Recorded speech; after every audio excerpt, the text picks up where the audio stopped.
बिस्मिल्लाहिर्रहमानिर्रहीम रब्बी शरह ली सदरी व यस्सिर ली अमरी वहलुल उक़दत मिन लिसानी यफ़क़हू क़ौली। नाज़रीन, इस्लाम चैनल उर्दू पर खुश आमदीद। मैं हूँ आपका मेज़बान मोहम्मद ज़ैन अब्बास और आप देख रहे हैं प्रोग्राम सेहत ज़िंदगी का सेगमेंट आस्क AGP। नाज़रीन, जैसा कि आप जानते हैं कि एक लाइव ट्रांसमिशन है, इसमें हम मुख्तलिफ़ अमराज़ का तस्करा करते हैं ताकि हम इन बीमारियों से बच सकें और इनके वक्ती तौर पर काबू पा सकें। नबी करीम सल्लल्लाहु अलैहि वसल्लम ने फरमाया कि इंसान की दो अल्लाह ताला की नेमतें ऐसी हैं जिसका इंसान परवाह नहीं करता। एक उसकी अच्छी सेहत, एक उसका आराम का वक्त। एक शेर है कि हमारा जो ये प्रोग्राम है, इसका मकसद सिर्फ ये है कि आपकी अवेयरनेस में इजाफ़ा किया जाए और आपके नॉलेज में, ताकि हम बीमारियों से बच सकें। कहते हैं कि माली दा कम पानी लाना, पर मशका लावे, मालिक दा कम फल फुल लाना, लावे या ना नावे। तो हमारी तो ये कोशिश ये है कि हम आपको इसका नॉलेज दे सकें, इसके अंदर अवेयरनेस दे सकें ताकि आप इन बीमारी से बच सकें। हमेशा की तरह हमारे साथ इस प्रोग्राम में इंतहाई काबिल डॉक्टर प्रोफेसर साकिब महमूद साहब मौजूद हैं, जो कि स्पेशलिस्ट हैं कार्डियोलॉजी में और हार्ट रिलेटेड अमराज से और डायबिटीज़ में, और एक प्रैक्टिसिंग GP भी हैं। डॉक्टर साहब अस्सलाम वालेकुम। वालेकुम सलाम। डॉक्टर साहब बहुत शुक्रिया प्रोग्राम में शामिल होने का, हमेशा की तरह। डॉक्टर साहब, आज का जो प्रोग्राम है, मैं चाहूँगा कि हम कैंसर से रिलेटेड जो अमराज हैं उसको पर तस्करा करें, क्योंकि हाल ही रिसर्च के मुताबिक UK में हर साल 3,75,000 से ज़ायद लोग जो हैं वो हर साल कैंसर से अमराज में वो मुब्तला होते हैं। यानी एक एवरेज हर रोज़ 1,000 से ज़ायद नए पेशेंट डायग्नोज होते हैं और कैंसर की बेइंतहा इकसाम है। डॉक्टर साहब, सबसे पहले तो जो मोस्ट कॉमन कैंसर कौन से हैं और हमारी कम्युनिटी में being Pakistani origin, Asian origin, उनमें कौन से कॉमन ज़्यादा कैंसर पाए जाते हैं? तो बहुत अच्छा सवाल किया आपने, लेकिन मैं उन कैंसरों के बारे में आपसे ज़िक्र करना चाहूँगा जिनको लोग इग्नोर कर देते हैं, नॉर्मल सिम्टम होते हैं। जैसे कि बहुत सारे लोगों को होता है कि कब्ज़ की शिकायत होती है, या उनको जो है टॉयलेट लगातार नहीं आ रहा होता है, या फिर खून आता है कभी कभी, तो उसको इग्नोर कर देते हैं। वो समझते हैं कि ये वो पाइल्स की तकलीफ़ है और कोई ओवर द काउंटर मेडिकेशन लेके उसको ठीक कर लेते हैं। अगर ये मुसलसल होता रहे तो उसको इन्वेस्टिगेट करने की बहुत ज़रूरत है, क्योंकि ये एक कैंसर की अलामत भी हो सकती है, जिसको हम कहते हैं चेंज इन बावल हैबिट। अगर आपकी जो बावल मूवमेंट की जो है, आपके जो जाने का, टॉयलेट जाने का जो है हैबिट जो है, एवरी डे रेगुलर आप जाते रहे हैं और अचानक उसमें तब्दीली आ जाए जो कि आप नॉर्मल से हटके हो, जैसे कि आप बजाय हर रोज़ जाने के ऐसा आपको हो कि कब्ज़ की शिकायत होनी शुरू हो जाए, और या फिर एकदम से डायरिया होने लगे और फिर कब्ज़ हो फिर डायरिया हो, ऐसे अल्टरनेट होने लगे, या फिर उसके साथ वज़न गिरने लगे, और फिर अगर उसमें खून कभी दिखाई दे टॉयलेट में, तो इसको इमीडिएटली इन्वेस्टिगेट किया जाता है। उसके लिए हम एक कैमरा टेस्ट करवाते हैं, इसको हम कहते हैं एंडोस्कोपी, और उसके ज़रिए इसको पकड़ लेते हैं कि ये कोई कैंसर तो नहीं है बाल का। तो इस चीज़ को जहन में रखने की बहुत ज़रूरत है। इसके लिए स्क्रीनिंग प्रोग्राम्स भी हैं गवर्नमेंट की तरफ से। बहुत सारे लोग इसको इग्नोर करते हैं, जो कि एक स्टूल टेस्ट का सैंपल के लिए भिजवाया जाता है बाय पोस्ट, और उसके ज़रिए उनको पता चल जाता है, अगर टेस्ट करते हैं कि इसके अंदर स्टूल के सैंपल में खून अगर है कि नहीं। अगर खून उसमें मौजूद हो तो उसके लिए फिर ऑटोमेटिकली एक इन्विटेशन आता है कि आप जाएं और कैमरा टेस्ट करवाएं और उससे फिर डायग्नोस करवा लिया जाए। अच्छा डॉक्टर साहब, इसकी वजह क्या होती है? क्योंकि अक्सर ज़ाहिर है अगर किसी को पाइल्स की प्रॉब्लम है तो दे कैन ईज़िली कन्फ्यूज़ कि ये पाइल्स है या कैंसर है। तो नॉर्मली कॉमन सिम्टम्स क्या होते हैं और वजह क्या होती है कि कौन से लोग जो हैं वो ज़्यादा वल्नरेबल हैं?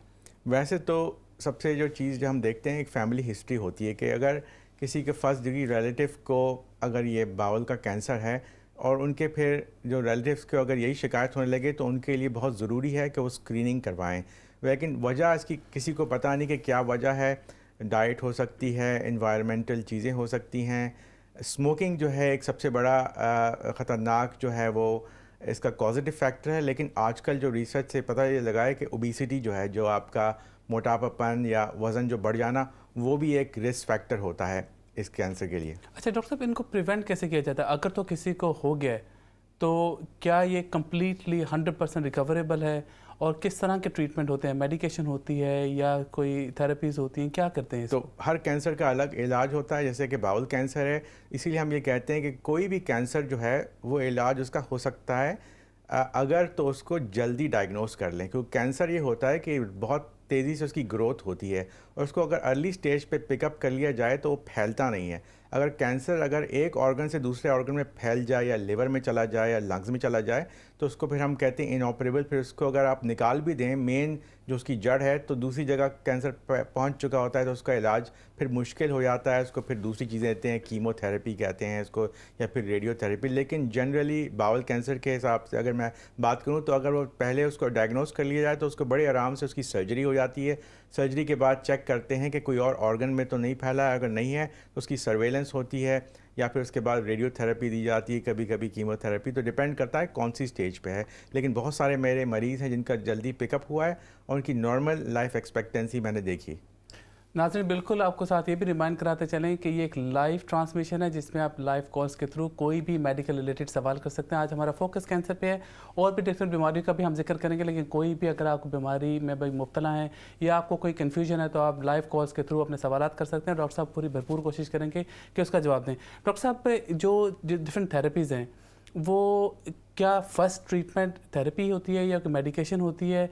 और लोग अक्सर अवॉइड करते हैं, ये कीमोथेरेपी से कहते हैं बहुत सारे साइड इफ़ेक्ट्स भी होते हैं, तो इसको बचने के लिए, को प्रिवेंट करने के लिए क्या किया जा सकता है कि अगर हमें लगता है कि हम वल्नरेबल हैं, ओबेसिटी का प्रॉब्लम है या और किस तरह का इशू, अगर कोई स्मोकर है या रह चुका है स्मोक, उसको क्या करना चाहिए? तो सबसे इम्पॉर्टेंट चीज़ जो यही है कि आप लाइफस्टाइल के ऊपर अपना ध्यान दें। तो होता क्यों है, क्योंकि हम जो है नॉर्मल से हट के चीज़ें करते हैं, खाना हद से ज़्यादा खाते हैं, वज़न के ऊपर कोई कंट्रोल नहीं होता, बढ़ता चला जाता है, बदपरहेज़ी करते हैं, स्मोकिंग करते हैं, वो एक रिस्क फैक्टर है।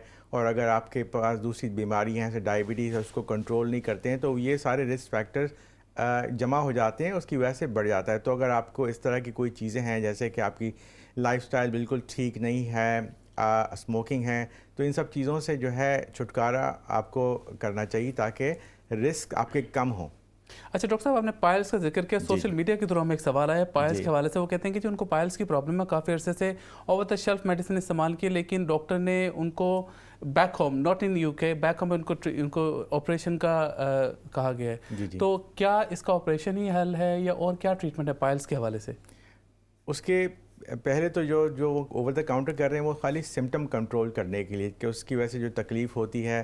तो सबसे पहली जो चीज़ है, पायल्स होते क्यों हैं, क्योंकि बहुत सारे लोगों को कॉन्स्टिपेशन की प्रॉब्लम रहती है, उसमें वो स्ट्रेन करते हैं पुश करने के लिए, बाउल मूवमेंट के लिए, तो उसकी वजह से प्रेशर बढ़ता है नीचे और जो नसें होती हैं वो फूल जाती हैं।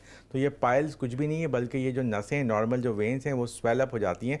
फिर जब वो बढ़ जाती हैं तो फिर वो एबनॉर्मल तरीके से ब्लीड करने लगती हैं। तो ब्लीडिंग होती है, उसकी वजह से फिर और सारी शिकायतें होती हैं। तो अगर वो इतना ज़्यादा बढ़ जाएँ पायल कि वो मेडिकेशन से या फिर उसका यही होता है कि स्टूल्स का सॉफ्टनर देते हैं, ऐसे कि आपको ऐसी चीज़ें देते हैं जैसे आपका जो है आसान तरीके से आपका बाउल मूवमेंट हो, आपको कॉन्स्टिपेशन ना हो, तो उसकी वजह से वो कम हो जाता है। लेकिन अगर वो स्टेज गुजर जाए तो उसके बाद फिर कई उसकी ट्रीटमेंट्स हैं। एक तो इंजेक्शन लगा के उसको सुखड़ा देते हैं जो नसों को, या फिर उसके अंदर एक और प्रोसीजर उसको कहते हैं बैंडिंग का, उसके ऊपर एक चीज़ बांध देते हैं और फिर वो सूख के गिर जाती हैं बिल्कुल। जो हैं पायल, ये ग्रेप्स की तरह होते हैं छोटे छोटे, और ये खाली ब्लड वेसल होते हैं और ये ब्लीड करते हैं।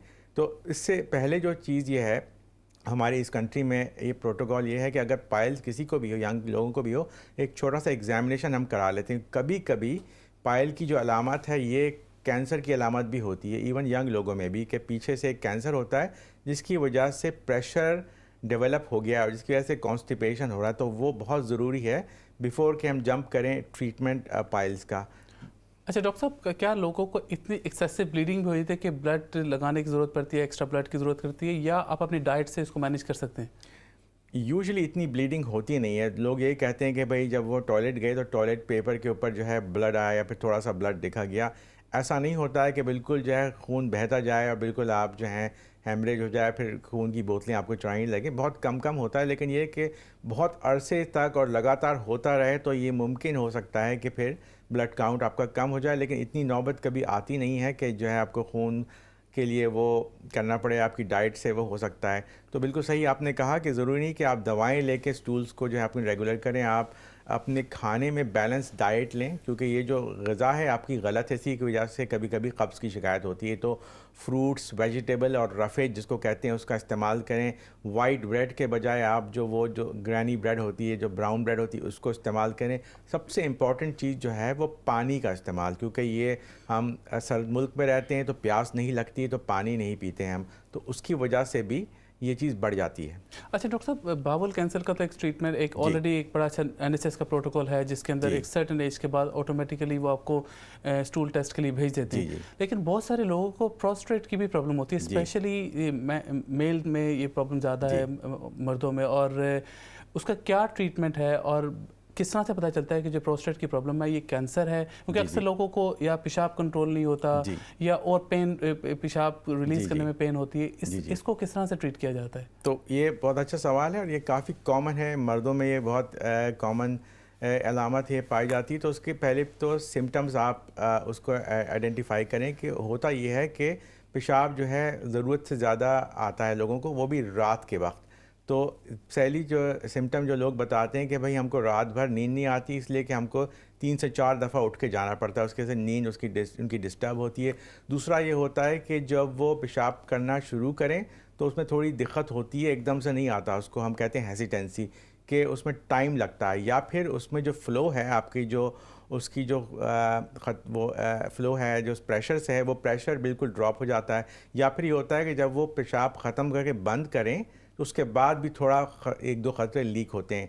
तो ये सारी अलामात होती हैं प्रोस्टेट के ग्लैंड के बढ़ जाने की वजह से। तो होता क्या है कि आपका जो ब्लैडर है जिसमें आपका यूरिन स्टोर होता है, उसके अंदर नाली होती है जिसमें से ये यूरिन आता है, तो प्रोस्टेट उसके अराउंड होता है। तो अगर उसका साइज़ बढ़ जाए बहुत ज़्यादा तो ब्लैडर की कैपेसिटी को वो कम कर देता है, और दूसरा जो आगे की जो उसकी जो नाली है उसको ब्लॉक करता है वो।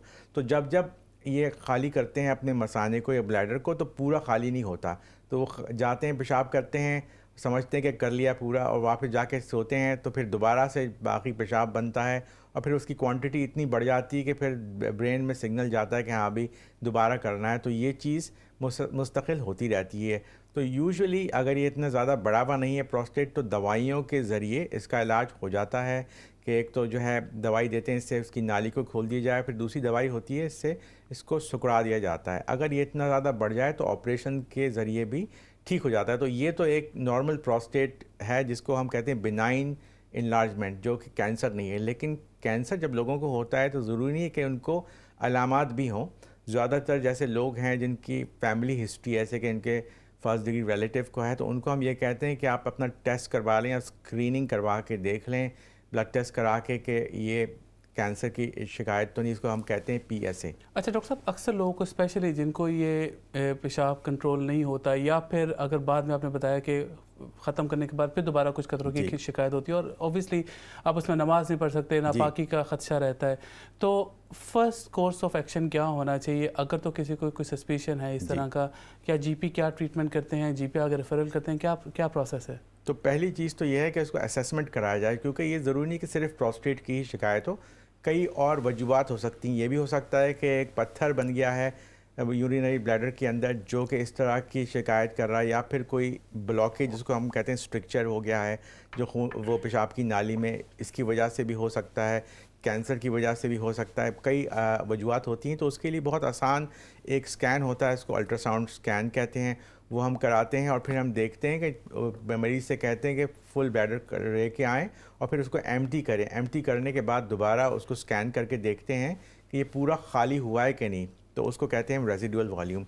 ये सारी चीज़ें चेक करके पता लग जाता है बड़े आराम से कि प्रॉब्लम क्या है। अगर इसमें भी अगर पता ना लगे तो कैमरा टेस्ट करते हैं, उसकी वजह से पता चल जाता है। तो पहले तो डायग्नोस किया जाए, फिर उसका सही इलाज हो जाता है बहुत आराम से। अच्छा डॉक्टर साहब, एक और बहुत सारे लोगों को प्रॉब्लम होती है जिसमें जगह जगह गिल्टी या एक वो स्किन इकट्ठी बाज़ होती है, जो अक्सर कैंसर के भी सिम्टम है, लिम्फोमा कैंसर भी उसी टाइप का होता है। तो वो किस तरह से डिफ्रेंशिएट कर सकते हैं कि जो आपके बॉडी में बाज़ अक्सर लोगों को बाजू में, टांगों में, डिफरेंट जगह पे बॉडी में अक्सर गिल्टी की प्रॉब्लम होती है, तो ये क्या रीज़न होता है और किस तरह से डिफ्रेंशिएट करते हैं कि ये लिम्फोमा कैंसर है या फिर ये वैसे नेचुरली आपकी बॉडी के ग्लैंड्स हैं? बहुत अच्छा सवाल है। सबसे पहली चीज़ जो है वो याद रखें, कैंसर जो एक सी चीज़ है वो बहुत तेज़ी से बढ़ता है। तो कोई भी चीज़ हम उसको कहते हैं टाइम इंटरवल चेंज। अगर मुझे किसी मरीज़ ने कहा है कि ये एक स्किन का मोल था और ये 6 हफ्ते के अंदर या 2 महीने के अंदर एकदम से बढ़ गया है, तो इससे पहले कि मैं उसकी बायोप्सी भी कराऊं, मुझे पता होता है कि ये ज़ाहिर है कैंसर का इसमें खदशा है, क्योंकि रैपिड ग्रोथ हो रही है। तो कोई भी चीज़ अगर जो है बिल्कुल नई शुरू हो, जो कि पहले मौजूद ना हो, ये गिल्टियाँ और बढ़ती चली जाएं, उसके साथ और अलामात हों, जैसे कि बुखार की फीलिंग हो रही हो, या रात को शाम में बुखार हो, या पसीने छूट रहे हों, या फिर वज़न कम हो, या फिर वीकनेस हो, और साथ में ये गिल्टियाँ जो हैं जिसको हम कहते हैं लिम्फ ग्लैंड्स, जो आपके गले में या फिर आपकी बगल के अंदर या फिर आपकी जो ग्रॉइन है वहाँ पे हों, या डिफरेंट जगहों पे उभरने शुरू हो जाएं, तो उसके लिए फिर इमीडिएटली आप मेडिकल अटेंशन लें, अपने जीपी या जो भी मालिज उनको जाके बताएं इसको, और उसका फिर इन्वेस्टिगेशन होता है, इसके ब्लड टेस्ट होते हैं, कभी कभी हम स्कैन कराते हैं, बोन मैरो होता है इसका टेस्ट, और उसके वजह से उसको फिर पकड़ लिया आता है। और ये भी ट्रीटेबल कंडीशन है, प्रोवाइडेड कि इसको जल्दी इसको हम डायग्नोस करें और बिल्कुल इसका इलाज हो जाता है। बहुत मेरे पास मरीज़ हैं जिनको पिछले 10 सालों में ये लिम्फोमा की बीमारी हुई थी, डायग्नोस हुई थी, उनका ट्रीटमेंट हुआ और बिल्कुल नॉर्मल लाइफ वो गुजार रहे हैं, लेकिन उसकी वजह यही है कि उनको जल्दी डायग्नोस किया गया। अच्छा डॉक्टर साहब, सोशल मीडिया के में इस पे एक और सवाल आया लिम्फोमा के हवाले से। वो कहते हैं कि जी वो पहले सऊदी अरेबिया में थे जी, और वहाँ पे उनका ब्लड टेस्ट किया गया और उनको शक था कि ये कैंसर है जी, और वहाँ पे उन्होंने इमीडिएटली उनको एडवाइस ये किया कि आप कीमोथेरेपी स्टार्ट करते हैं। जबकि वो जब वापस यूके में आया तो यहाँ पे उनको डॉक्टर ने कहा है कि आप बेहतर ये है कि आप एक्टिव मॉनिटरिंग में रहें। तो which advice they should go with, क्योंकि ज़ाहिर अगर एक कंट्री में कह रहे हैं कि डॉक्टर्स कह रहे हैं कि आप फ़ौरन ट्रीटमेंट करें और दूसरे में कह रहे हैं कि नहीं इट्स नॉट रैपिडली स्प्रेडिंग, तो और आप एक्टिव मॉनिटरिंग में नहीं, तो क्या बेहतर, आप क्या मशवरा देते हैं? अब ये काफ़ी डिफ़िकल्ट सवाल है, क्योंकि मुझे केस के बारे में अंदाज़ा नहीं, लेकिन ऐसा भी होता है कई कैंसर ऐसे होते हैं जो कि बिल्कुल हम कहते हैं कि उनका प्रोग्रेस बहुत स्लो होता है, वो इतने नुकसानदेह नहीं होते और उनको सिर्फ कुछ अरसे तक मॉनिटर किया जाता है। उसकी वजह ये है कि जो उसके ट्रीटमेंट हैं कभी कभी वो ज़्यादा नुकसानदेह हो सकते हैं, जैसे कि कीमोथेरेपी, तो उसको हम बैलेंस कर लेते हैं कि क्या चीज़ बेहतर है और ये कितना एग्रेसिव कैंसर। अगर तो बिल्कुल ही नॉन एग्रेसिव और उस तरह का है जिसको खाली हमको मॉनिटर करने की ज़रूरत है, उस वक्त तक कि ये ऐसी स्टेज पे आए कि अब इसके लिए ट्रीटमेंट की ज़रूरत है, तो फिर वो लाइन ऑफ एक्शन होता है। तो ये डिपेंड करता है कि टाइप क्या है, कौन सी स्टेज का है, कौन से टाइप है, एग्रेसिव नॉन एग्रेसिव, उस हिसाब से उनको मशवरा दिया गया है। तो जाहिर है अगर यहाँ पे यूके में जो कैंसर स्पेशलिस्ट ने बताया तो वो ठीक ही होगा, लेकिन मैं इस बारे में कमेंट कर नहीं सकता बजाय बगैर देखे हुए कि क्या है एक्चुअल। बिल्कुल सही डॉक्टर साहब, इसमें डिफरेंट ट्रीटमेंट्स क्या होते हैं? एक कीमोथेरेपी होती है या और कोई मेडिसिन भी होती हैं? यूजुअली कीमोथेरेपी होती है जो कि टैबलेट्स होती हैं, कभी कभी ये खून की नाली से वेन से भी जैसे ड्रिप के ज़रिए भी दवाइयाँ दी जाती हैं। उसके बाद फिर जो होती हैं रेडियोथेरेपी शुआएँ जो कहते हैं वो भी दिया जाता है उसको श्रिंक करने के लिए। डिपेंड करता है कि कौन से टाइप का है और किस नौइयत का है, कितना एग्रेसिव है और कहाँ तक फैल चुका है। अच्छा डॉक्टर साहब, कितनी स्टेजेस होती हैं? क्योंकि कैंसर को नॉर्मली कहा जाता है कि जी स्टेज 1 है, या कौन सी स्टेज ज़्यादा सीरियस स्टेज होती है और किस तरह से इनको असेस किया जाता है? यूजुअली तो यही है कि अगर वो बहुत अर्ली स्टेज में है तो वो टोटली ट्रीटेबल होता है। कुछ कैंसर होते हैं जो को सर्जरी से भी उसको निकाल देते हैं, लेकिन अगर एडवांस स्टेज हो जिसको कहते हैं लेट स्टेज, उसका तयन यही होता है कि 2 तरीके से उसको हम कहते हैं कि ये फैल चुका है।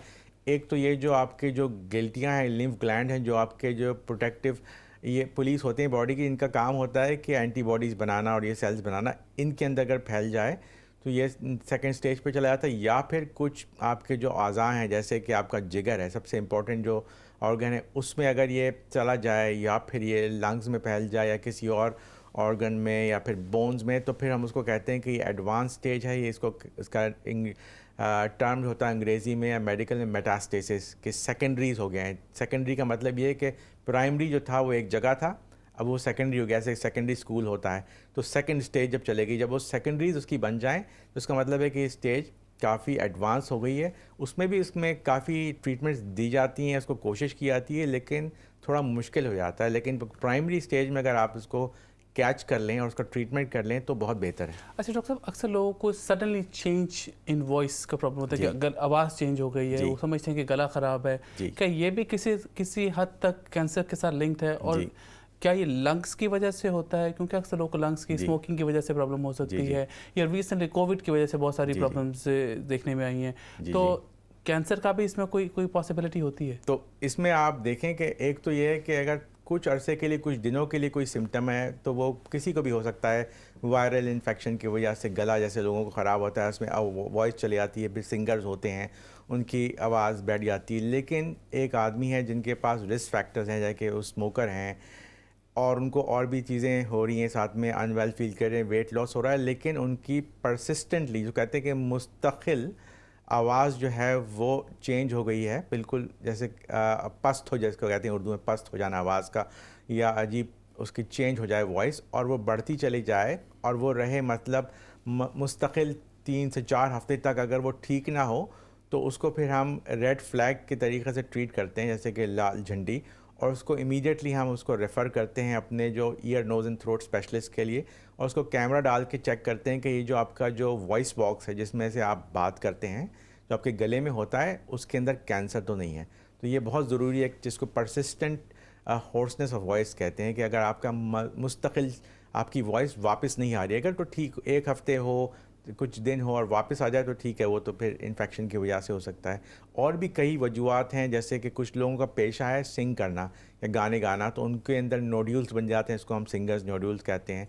लेकिन अगर ये सब चीज़ ना हो और बैठे बैठाए ये हो जाए, ये लंग कैंसर की भी शिकायत हो सकती है कि लंग का कैंसर हुआ और उसके बाद जो एक नर्व है जो सप्लाई करती है आपके जो वॉइस बॉक्स को, वो डैमेज अगर हो जाए तो उसकी वजह से भी होता है। तो सबसे पहली चीज़ डॉक्टर हजरात ये करते हैं कि एक्सरे करवा के देख लेते हैं चेस्ट का, देखने के लिए कि भाई ये तो नहीं है वजह। अच्छा डॉक्टर साहब, लंग्स कैंसर एक बाज़ औक़ात कहा जाता है, कई दफ़ा कहा जाता है कि ये स्मोकिंग की वजह से है। जी। इसके क्या जेनेटिक रीजंस भी होते हैं, या और क्या कॉमन चीज़ें ऐसी हैं जिसकी वजह से कैंसर होने के चांसेस हैं, ताकि लोग उनको ना करें या उनसे बच सकें, उन चीज़ों को अवॉइड करें अपनी डेली रूटीन में? मेजॉरिटी ऑफ द टाइम जो है, जो होता है वो स्मोकिंग रिलेटेड ही होता है, लेकिन कुछ रेयर कैंसर होते हैं जो कि नॉन स्मोकिंग रिलेटेड भी होते हैं, लेकिन मोस्ट ऑफ देम जो होते हैं ज़्यादातर वो स्मोकिंग की वजह से होते हैं। अब स्मोकिंग ये है कि जो ख़ुद भी स्मोक करें या फिर पैसिव स्मोकर, जैसे कि घर में कोई और अगर फ़र्द है जो कि स्मोक कर रहा है और उनका इनहेल करें, उसकी वजह से भी हो सकता है। बिल्कुल, पैसिव स्मोकर तो बल्कि जी। ज़्यादा नुकसानदेह, क्योंकि जो जनरली स्मोकिंग कर रहा है जी। वो तो शायद फिल्ट्रेटेड जी। धुआं जा रहा है उसके अंदर, जी। जो जी। पास खड़े हैं उनके लिए तो ज़्यादा जी। नुकसानदेह। अच्छा डॉक्टर साहब, पे अक्सर ख़वातीन को ये ब्रेस्ट कैंसर की भी प्रॉब्लम होती जी। है, उनको क्या फ़ौरी तौर पे ट्रीटमेंट करना चाहिए? जी। जी। किस तरह से टेस्ट अवेलेबल हैं और स्क्रीनिंग का क्या प्रोसेस है जी। उनके लिए? तो हमारी कंट्री में आफ्टर सर्टन एज जो है ऑटोमेटिकली गवर्नमेंट जो है स्क्रीनिंग के लिए मेमोग्राफी के लिए भेजते हैं, इसमें उनका स्कैन करा के देख लेते हैं। लेकिन उस एज से कम में भी जो है, मतलब अगर आपको ख़वातीन को कोई अगर कोई अगर गिल्टी या कोई स्वेलिंग फील हो ब्रेस्ट के अंदर, तो उसको इमीडिएटली इन्वेस्टिगेट कराने की ज़रूरत है।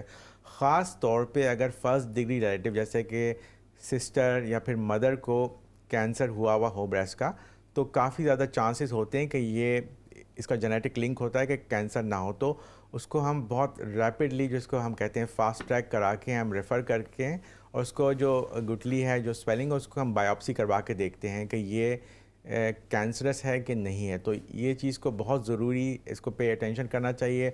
और दूसरा जो है एजुकेशन की ज़रूरत है, ख़वातीन को जो है कम से कम महीने में एक दफ़ा जो है चेक करना चाहिए कि खुद कोई ऐसा लम्प तो नहीं डेवलप हो गया, और ख़ास तौर पे खाली ब्रेस्ट में नहीं बल्कि जो बगल है आपके आर्मपिट्स, उसके अंदर तो नई चीज़ तो कोई ऐसी नहीं डेवलप हुई, या फिर स्किन के ऊपर चेंजेस हों, जैसे कि जो निपल होता है उसके अंदर अगर वो अंदर की तरफ हो जाए, मुड़ जाए वो, या फिर उसके अंदर से कोई चेंजेस हों स्किन की जो कि डिफरेंट लगे फ्रॉम द अदर साइड, या फिर उसमें से कोई पीप आना शुरू हो, या फिर खून आए जो कि पहले नहीं था। ये सारी अलामात हो सकती हैं स्किन कैंसर की। एक और अलामत होती है, जैसे आपका जो मौसम्बी का स्किन होता है, इसके अंदर ऐसे खड्डे पड़े होते हैं, उसको कहते हैं प्यूडी ऑरेंज फ्रेंच में। तो आपका स्किन जो है ब्रेस्ट का अगर इस तरह से बनने लगे जैसे कि उसके अंदर कुछ खड्डे बन रहे हैं, तो ये भी एक अलामत होती है। तो कई अलामत हैं, ऐसे मैंने कहा कि एक साइज़ जो है दोनों ब्रेस्ट का जो है इसमें से डिफरेंट लग रहा है, एक तरफ से खिंच गया है या उठ गया है, या फिर निपल जो है इन्वर्ट हो गया, अंदर की तरफ चला गया हो,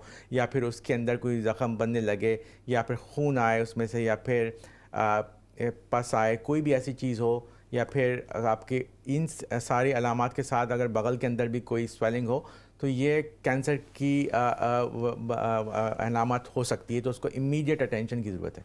बिल्कुल ठीक है डॉक्टर साहब, गुफ्तगू का सिलसिला हम जारी रखेंगे। अभी एक वक्त हो जाता है एक ब्रेक का, एक मुख्तसर के वक्त के बाद दोबारा आपके पास हाजिर होंगे और हम कैंसर के अलावा हार्ट रिलेटेड अमराज पर भी एक जिक्र करेंगे। Thank you.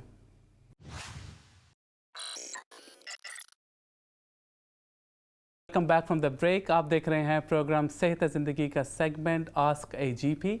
जैसे कि आप जानते हैं कि लाइव ट्रांसमिशन है, आप लाइव कॉल्स के थ्रू इस प्रोग्राम में शमूलियत कर सकते हैं। नंबर आपकी स्क्रीन पर मौजूद है, आप कोई भी मेडिकल रिलेटेड सवाल कर सकते हैं। और हमारे साथ आज डॉक्टर प्रोफेसर साकिब महमूद साहब मौजूद हैं। हम जिक्र कर रहे थे कैंसर की, डिफरेंट कैंसर्स की टाइप के ऊपर और इनकी क्या ट्रीटमेंट और किस तरह से प्रिवेंट किया जा सकता है। अभी डॉक्टर साहब जब हम ब्रेक में थे, एक फिर सोशल मीडिया के हवाले से एक सवाल आया कि उनकी स्किन पे वेन्स जो है ना वो काफ़ी ज़्यादा कहते हैं विजिबल होना शुरू हो गई हैं कि you can see like it's a spot. तो क्या ये स्किन कैंसर की कोई अलामत हो सकती है और उनको क्या ट्रीटमेंट करवाना चाहिए? किस तरह से जीपी पे जाना चाहिए या डायरेक्ट हॉस्पिटल में जाना चाहिए? क्या ट्रीटमेंट है इसका? अब ये तो देखना पड़ेगा कि कौन सी जगह पे स्किन के जो है वो वेन्स आई हैं। अगर तो ये टांगों पे हैं तो हो सकता है कि उसको हम एक कहते हैं बीमारी तो नहीं, एक कंडीशन होती है, उसको कहते हैं वेरिकोस वेन्स।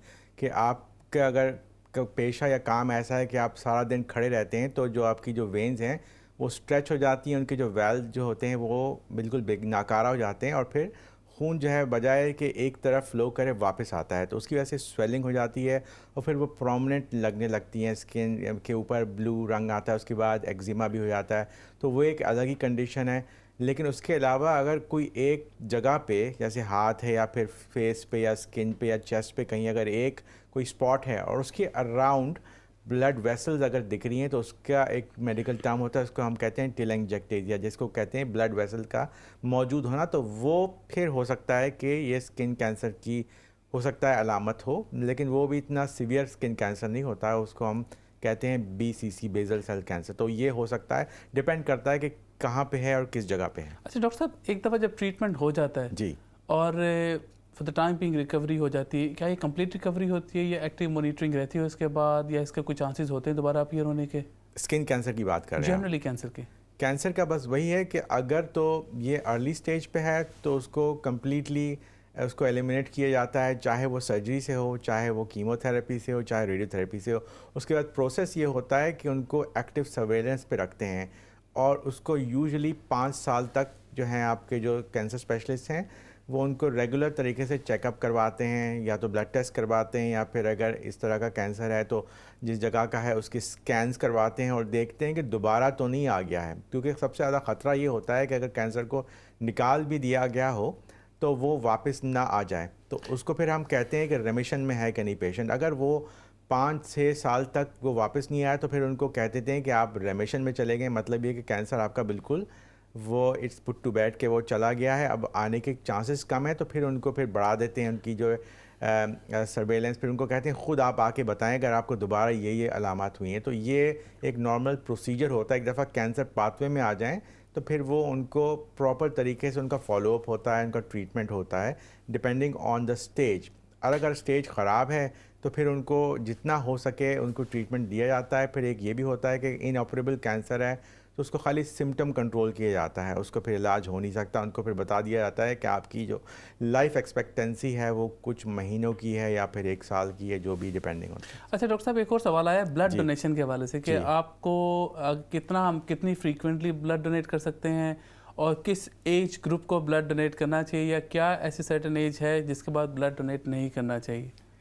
आई थिंक ये मेरी स्पेशलिटी का तो है नहीं, लेकिन जनरली मैं बताऊंगा कि आपकी जो ब्लड जो होता है रेड ब्लड सेल्स होते हैं वो हर 3 महीने के बाद वो रीजनरेट होते हैं। तो उनकी जो लाइफ होती है आपके खून के जो सेल्स हैं वो 120 दिन होती है, 3 महीने की होती है। इसीलिए बहुत सारे लोग जो हैं ये ब्लड को डोनेट कर देते हैं और दोबारा खून बना देते हैं। तो वो फिर ब्लड बैंक जो होती है वो पहली चीज़ ये करते हैं कि आपका ब्लड को चेक करते हैं, हीमोग्लोबिन देखते हैं कि कितना है। बहुत सारे लोगों का बहुत ज़्यादा होता है, जैसे कि उसकी एक रेंज होती है 12 से लेकर 16 तक। अगर उनका हाई रेंज में है तो उसमें मतलब ये है कि आप थोड़ा बहुत निकाल सकते हैं ब्लड, उससे कोई फ़र्क नहीं पड़ेगा उनको। तो फिर उस हिसाब से उनको जो है 1 पॉइंट जो है ब्लड वो दे देते हैं, निकाल देते हैं। और उसको ये समझें कि आपने अपना खून ज़ाया नहीं किया, क्योंकि 3 महीने के बाद वो खून जो है वैसे भी रीजनरेट होना है, उसको ख़त्म होकर नए सेल्स बनने हैं। तो अच्छा, ये होता इसलिए है। बेहतर है कि हर 90 डेज़ के बाद आप दोबारा अगर 3 डोनेट करना महीने के बाद। चाहते हैं और आप हेल्दी हैं जी और जी आपका ब्लड काउंट ठीक है तो आप जी जी डोनेट कर सकते 3 हैं। महीने। अच्छा डॉक्टर साहब, एक और सवाल ये आया है कि जी एक कहते हैं कि जी उनको इनडाइजेशन की प्रॉब्लम थी जी और उसके थोड़ी देर बाद उनको हार्ट अटैक हो गया, तो क्या जी इनडाइजेशन भी somehow connected to heart? जी एक कॉलर भी है, उनको भी साथ शामिल करते हैं जी। जी। अस्सलाम वालेकुम। हेलो, अस्सलाम मैं डॉक्टर वालेकुम। साहब से बात कर सकती जी हूँ? डॉक्टर साहब सुन रहे हैं आपको?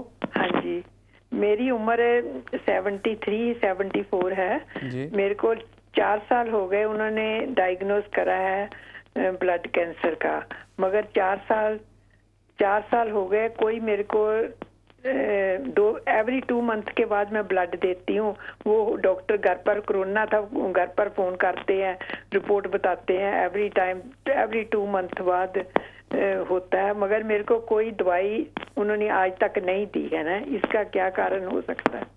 ओके, बिल्कुल ठीक है डॉक्टर साहब, ठीक को है। बताते हैं। कहते हैं जी उनको ब्लड जी कैंसर डायग्नोज हुआ था जी 4 साल पहले जी और हर 2 महीने के बाद उनका ब्लड टेस्ट किया जाता है, जी बट जी they have not given any जी मेडिसिन। जी। तो वही बात जो मैंने पहले शुरू में जब डिस्कशन हुआ था, तो उनको वो वाला कैंसर होगा जो कि बिल्कुल लो ग्रेड है। कई कैंसर ऐसे होते हैं जिसमें उसको खाली मॉनिटरिंग की जाती है कि सेल का काउंट इतना बड़ा बात तो नहीं है, उसकी एक लिमिट होती है कि उसके लेवल से अगर ऊपर चला जाए तो फिर वो ट्रीटमेंट उसका शुरू करते हैं। अब बहुत मुमकिन ये होता है कि मैं बहुत सारे लोगों को ज़रूरत ही नहीं पड़ती, उनको खाली चेकअप करते रहते हैं, देखते हैं कि कितना उसका लेवल बढ़ रहा है, और हो सकता है कि वो ना बढ़े ना घटे, या फिर उनका खून एकदम से अगर कम हो जाए तो उनको बुलाया जाता है कि भाई उनको टॉप अप कर दें, इनके खून की कमी हो गई है।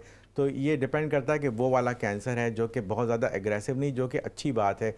अगर इसमें इनको कोई ट्रीटमेंट की ज़रूरत नहीं पड़ी, और ब्लड टेस्ट एक तो सबसे अच्छी बात जो मुझे सुनने में हुई कि मुस्तकिल इनको दिया जा रहा है बिल्कुल, test. As long as active बिल्कुल मॉनिटरिंग है बिल्कुल और उसमें कोई कॉज ऑफ कंसर्न जी नहीं है, तो इसलिए बेहतर है कि मेडिकेशन ना जी दी जाए। अच्छा डॉक्टर, जो हम बात कर रहे थे इनडाइजेशन वाली, जी और जो हार्ट से क्या इसका जी जी ताल्लुक है? अगर आपको लगता है कि जी खाना हम जी लोग समझते हैं जी खाना ज़्यादा खा जी लिया या जी स्टमक की प्रॉब्लम है, तो जी क्या समहाउ लिंक्ड है हार्ट से? जी जी, ये बहुत अच्छा सवाल है। पहले भी हमने इस पर डिस्कशन किया था कि बहुत सारे लोग जो हैं वो अपने सिम्टम्स को इग्नोर कर जाते हैं। तो सबसे पहली चीज़ जो है, अगर आपको आपका वज़न आपका बढ़ा हुआ नहीं है, आप इस तरह की मुरगन ग़िज़ाएँ और तेल वाली चीज़ें खा नहीं रहे हैं, ऐसी कोई चीज़ नहीं खाई है आपने जिससे आपको नॉर्मली आपको हो कि ये अब मुझे बदहज़मी हो जाएगी, और आपको एकदम से ये हुआ कि जलन हो रही है सीने में, और फिर आपने जो है उसके लिए तदाबीर भी की, जैसे कि गैविस्कॉन या कोई एंटासिड लिया, उससे अगर ठीक नहीं हुआ तो कभी कभी ये भी होता है कि ये दिल के दौरे की अलामत हो सकती है। उसके लिए फ़ौरन फ़ोन करें 999 को, कहें कि भाई ये ऐसी अलामत हो रही है, मुझे लग रहा है कि कहीं दिल का दौरा तो नहीं हो रहा है। क्योंकि कई लोगों को ऐसे ही हुआ है कि उन्होंने ये सोचा है कि बस ये बदहज़मी है और इंडिजेशन है, और पता चला बाद में कि ये निकला कि ये हार्ट अटैक था। तो इतना कॉमन नहीं है, लेकिन ये भी एक वजह हो सकती है जो कि कभी कभी हार्ट अटैक की अलामत हो, इसलिए इग्नोर ना किया जाए इस चीज़ अच्छा डॉक्टर साहब, रिफ्लक्स की जो प्रॉब्लम है जी कि बाज़ का जो जो समझा जाता है कि जी शायद ये खाने पीने की वजह से जी है या गले की खराबी बाज़ जी औक़ात, तो क्या ये भी समहाउ कैंसर के साथ लिंक्ड है? क्योंकि अक्सर लोग, अगर तो किसी जी को परसिस्टेंटली जी रिफ्लक्स की प्रॉब्लम जी है, तो एक तो रिफ्लक्स होता है क्या, उसका जी भी थोड़ी सी रोशनी डाल दीजिए जी जी देखने वालों के लिए, और जी प्लस इसके कि क्या जी ट्रीटमेंट होता है और किस तरह से अगर ये लिंक्ड है जी जी। कैंसर के साथ, तो किस तरह से लिंक्ड? तो बहुत अच्छा सवाल है ये। तो सबसे पहली चीज़ जो है, जो आपका जो मैदा होता है जिसमें आप खाना डालते हैं, उसको समझेंगे ब्लेंडर, जैसे आपके घर में होता है, किचन में आप बनाते हैं खाना, तो उसके ऊपर ढक्कन भी होता है एक, और फिर उसको आप ढक्कन लगाते हैं, चीज़ें डालते हैं और बंद कर देते हैं, और फिर आप बटन दबाते हैं तो मशीन चलती है। तो उसमें ये होता है कि पूरा वो फिर हल हो जाता है वो, फिर उसके बाद उसको पका लेते हैं, जो भी कर लेते हैं। तो स्टमक में यही चीज़ हो रही होती है, लेकिन होता ये रिफ्लक्स में कि आपने जो है बहुत ज़्यादा खाना डाल दिया जिसकी कैपेसिटी से ऊपर हो गया था, और ऊपर तक भर दिया आपने उसमें, फिर बाद में उसका ढक्कन भी हटा दिया, तो और फिर उसको चलाया, तो होगा क्या, वो ऊपर आएगा उछल के। तो ये जो है कंटिन्यूअस ट्यूब है आपका स्टमक के बाद, आपका ये दूसरी नाली है, इसको ईसोफेगस कहते हैं।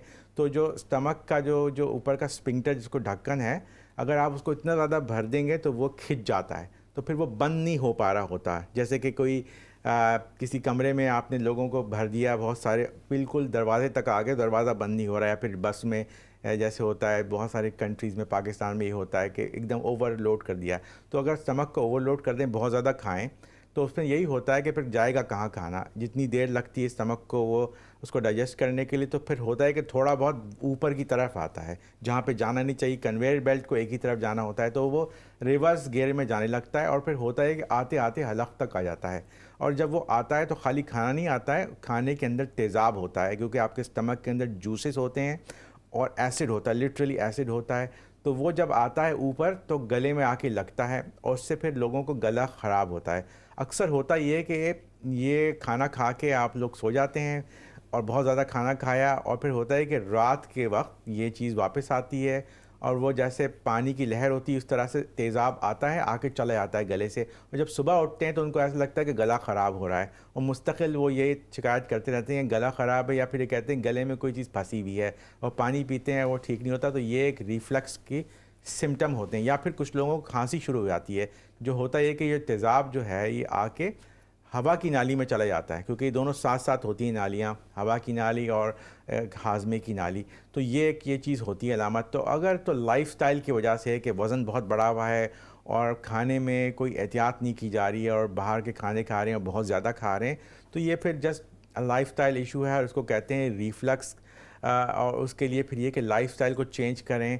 सबसे पहली चीज़ ये है कि कम खाएं, छोटे पोर्शन करें आप अपने खाने की, बिल्कुल डाइट को चेंज कर दिया जाए। आपका जो तेल वाले खाने हैं और मिर्चों वाले खाने को कम कर दें। और फिर जब सोएं तो आप प्रॉप्ड अप होकर सोएं, मतलब बिल्कुल लेवल पे नहीं सोएं। आप जो हैं अपने इंक्लाइन कर दें ऊपर, ताकि जो ग्रेविटी के ज़रिए तेज़ाब ऊपर ना जाए, वो नीचे ही आए, तो उसको रखें नीचे लेवल पे। एक तो ये इलाज है। फिर दवाएं हैं बहुत सारी जो आप ओवर द काउंटर ले सकते हैं या फिर अपने जीपी से ले सकते हैं। ये तो नॉर्मल इंडाइजेशन रिफ्लक्स की बात हो रही है। लेकिन एक लोग कोई शख्स हैं जिनको ये सब चीज़ें नहीं हैं, लेकिन अचानक रिफ्लक्स की शिकायतें शुरू हो जाएं, तो कभी कभी ये भी होता है कि जो आपकी जो नाली है खाने की, जो जाके गले से और स्टमक में लगती है, उसके अंदर का कैंसर की भी अलामत होती है। क्योंकि अगर उसमें ब्लॉकेज हो जाए या वो सिकुड़ जाए कैंसर की वजह से, तो ये भी एक अलामत हो सकती है कैंसर की। उसके लिए फिर हम कैमरा टेस्ट करवा के चेक करते हैं, इसको कहते हैं एंडोस्कोपी। अच्छा डॉक्टर साहब, अक्सर लोगों को सडन वेट गेन की प्रॉब्लम होती है, लॉस की तो होती है, लेकिन अक्सर sudden weight gain without any reason, आपकी डाइट में कोई चेंज नहीं है और आपको ओबेसिटी की प्रॉब्लम स्टार्ट हो गई है सडनली, उसको किस तरह से कंट्रोल किया जाए? क्या रीज़न होते हैं?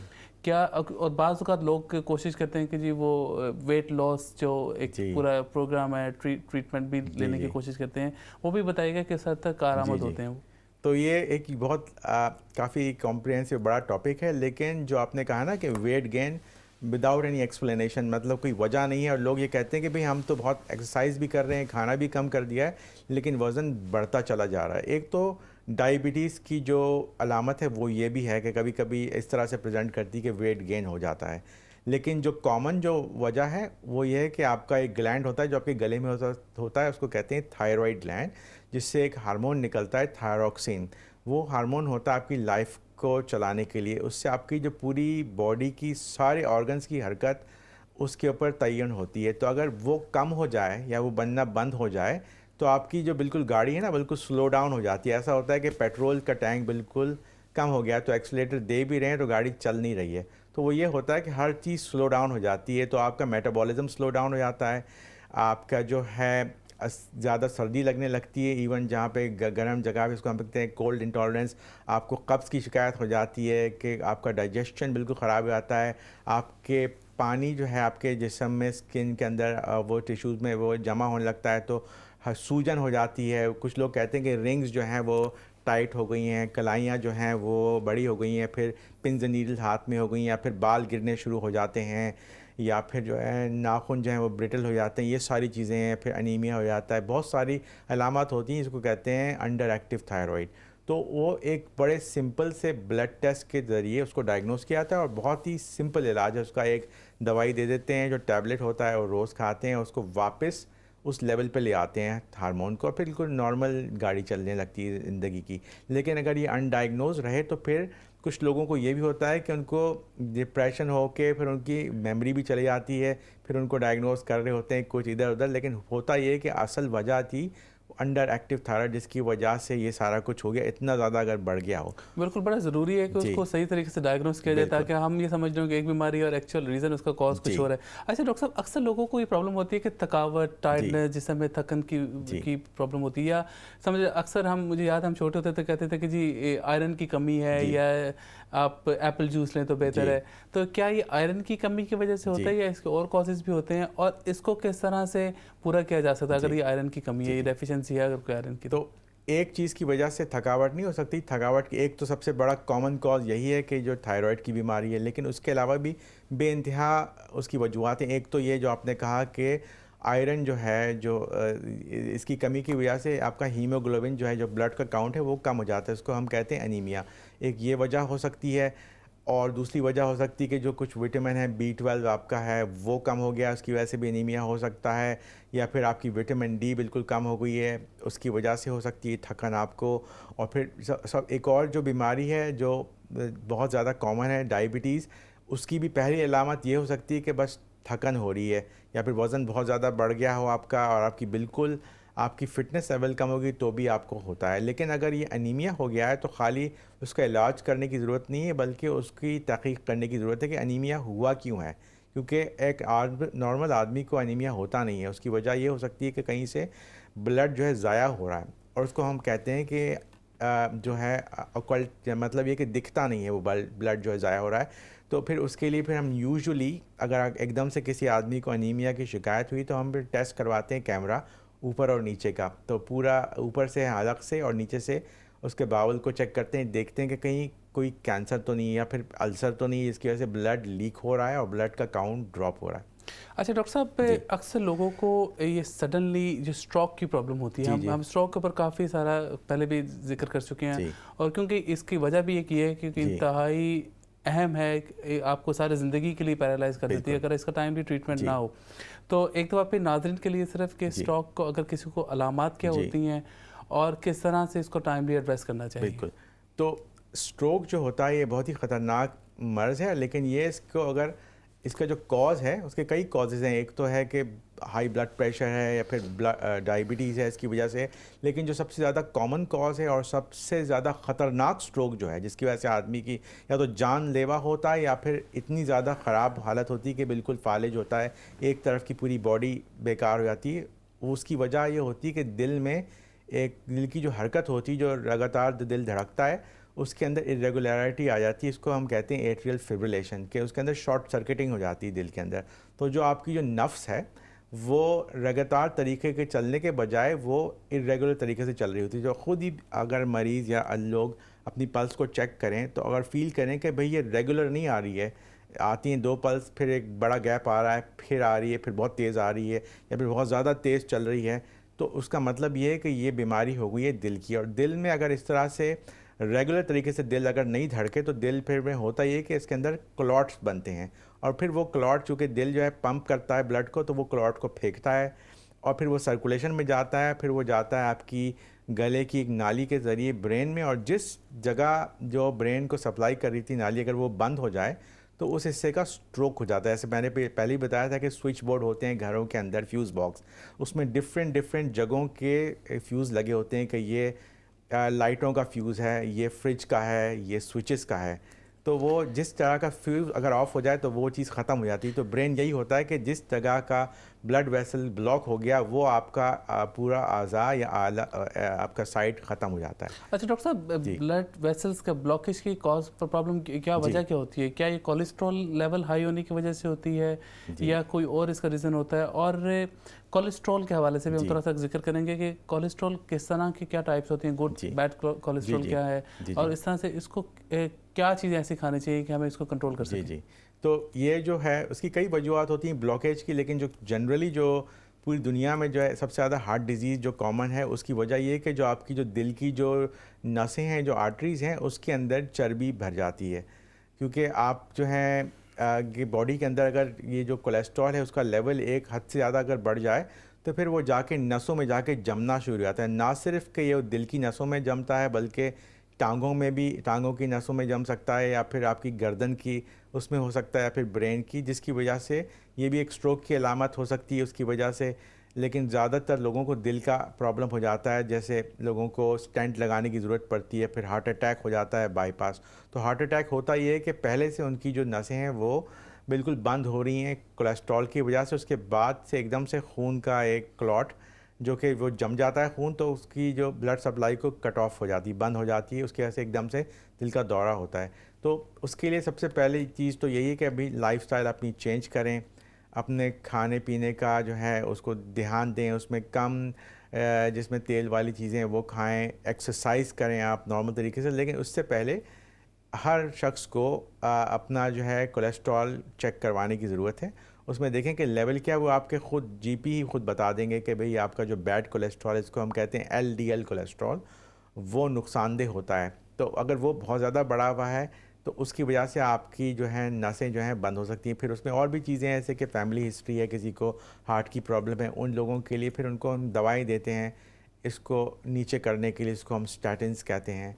तो खाली दवाइयों से भी वो नहीं होता, लेकिन आपकी लाइफस्टाइल भी आपको चेंज करने की ज़रूरत है। अच्छा डॉक्टर साहब, एक सवाल है सोशल मीडिया से, वो कहते हैं जी उनके पाँवों में स्वेलिंग की प्रॉब्लम है, उनकी एज है 73 जी। तो ये पाँवों में स्वेलिंग की क्या वजह हो सकती है और उसका क्या ट्रीटमेंट किया जा सकता है?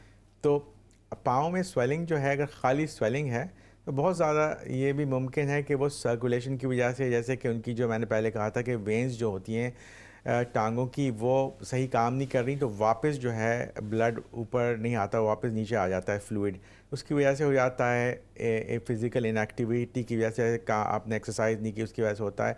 लेकिन ज़्यादातर लोगों को तो ये होता है, लेकिन कुछ लोगों को दिल का प्रॉब्लम होता है, ऐसे कि उनका हार्ट सही काम नहीं कर रहा। तो अगर तो इस स्वेलिंग के साथ साथ और भी शिकायत है, जैसे कि सांस फूलता हो, ख़ासतौर पे जैसे चलें आप या सीढ़ियाँ चढ़ें और सांस फूले, तो फिर इसका मतलब है कि ये आपके अंदर दिल के अंदर प्रॉब्लम है, आपका हार्ट सही काम नहीं कर रहा, हार्ट फेलियर की बीमारी है। तो उसका फिर इन्वेस्टिगेशन करवाने चाहिए और उसका इलाज करवाना चाहिए। अच्छा डॉक्टर साहब, जो दिल की बीमारी है उनको किस तरह से कैसे पता चलता है कि कोई अगर आम इंसान अगर घर में बगैर ट्रीटमेंट अभी करवाए, जिस तरह आपकी हार्ट बीट कितनी होनी चाहिए और किस तरह से इसको प्रिवेंट किया जा सकता है, क्या ट्रीटमेंट होते हैं, किस तरह की ये जो ऑपरेशन किया जाता है या बाईपास, और ये सारी चीज़ें क्या मेन जो एक आम इंसान को समझने के लिए नटशल में किस तरह से डिस्क्राइब तो नटशल में ये है कि देखें, अगर तो दिल की बीमारी है, जैसे दिल की भी कई उसकी वजूहत होती है। अगर नसों में जो खून की दौरान जो है जो कम हो रही हो, जिसको हम कहते हैं एंजाइना, तो होता ये है कि जब आप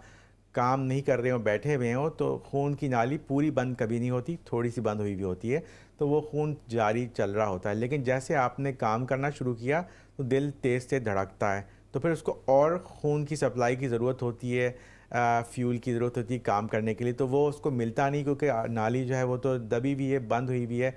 तो फिर उसके अंदर एक मिसमैच हो जाता है कि खून की सप्लाई होनी, लेकिन काम आप करवा रहे हैं, तो फिर उसमें एक कैफियत होती है, उसमें दिल में तकलीफ़ होने लगती है और दर्द होता है, जिसको कहते हैं एंजाइना।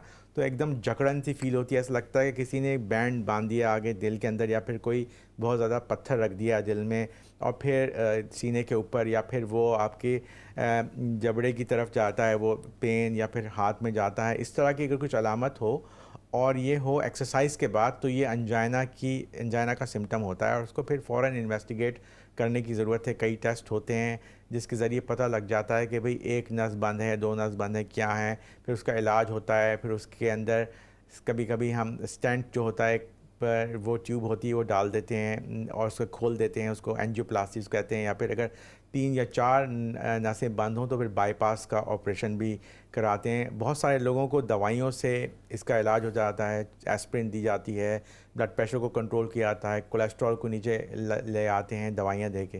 अच्छा डॉक्टर साहब, मोस्ट कॉमन जो है कॉज भी मेरा ख्याल है ये हार्ट रिलेटेड अमराज ही हैं।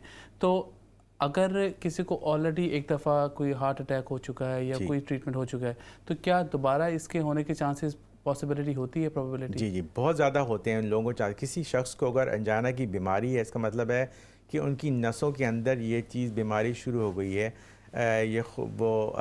चर्बी का जमना। तो कोई एक नस एक दफ़ा इन्वॉल्व नहीं होती, सारी नसों के अंदर कुछ ना कुछ हो रहा होता है।